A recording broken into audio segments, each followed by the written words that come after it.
For as long as I can remember, my mom hated me. She slipped me sleeping pills when I was 3. At 5, she tried pesticide, but I was tough to kill. By 7, I'd already learned to fight back. If she wouldn't feed me, I'd flip the table so nobody got to eat. If she beat me to the ground, I'd go after her precious son the same way, leave him bruised and crying. That's how things went until I turned 12. Everything changed when my baby sister was born. I was awkwardly trying to help change her diaper when mom suddenly slammed me against the wall. Her eyes were full of disgust and fear. What were you trying to do to my daughter? I knew it. You're just like that monster of a father. Why didn't you die with him? I held my throbbing head. For the first time, I didn't fight back. I believed her. My whole existence was a mistake. I never should have been born. By the time I limped to Granny's place, it was already dark. She saw how messed up I was, but didn't seem surprised. She grabbed her first aid kit and patched me up like always, then made me a plate of carbonara. Usually I'd eat while swearing I'd get her back tomorrow. But this time I just stared at the food and asked quietly, "Granny, I'm not actually Dad's kid, am I?" She didn't answer, but the disgust that flickered in her eyes told me everything. She stood up abruptly and started wiping the table over and over, right where the first aid kit had been. That's when it hit me. My blood was something they all wanted to stay away from. I was the son of a rapist. No wonder mom hated me. A wave of nausea hit me. I ran outside and leaned against the fence, gagging. The night air stung the cuts on my face. Before, whenever mom hit me, I told myself she owed me for every bruise. Someday, I'd make her pay it all back. But now,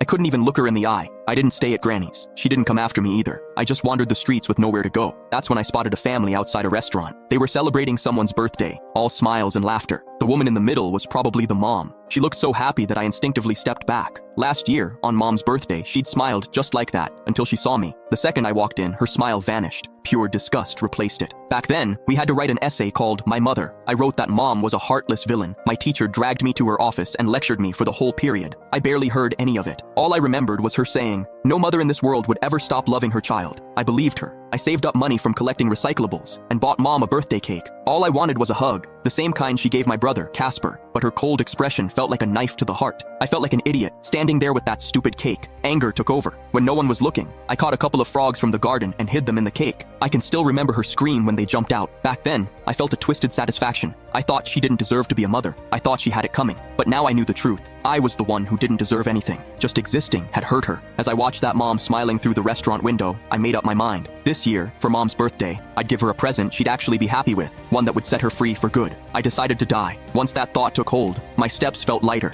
I even started planning how to do it without causing trouble. Something clean, with no mess left behind. But before I could go through with it, a patrol officer spotted me and brought me home. Mom answered the door. As it shut behind us, I stared at the floor, unable to meet her eyes. Her voice cut through the air like ice. "Why didn't you just die out there?" I almost snapped back, but I bit my tongue. Still, I couldn't stop myself from asking, "What would you do if I really did die? Would she feel even a little sad? If you've got the guts, go ahead. I'd throw a party." She walked straight into my sibling's room and shut the door. I stood frozen in the living room. After a long time, I wiped my face. Click the link in my bio to get the full story for free.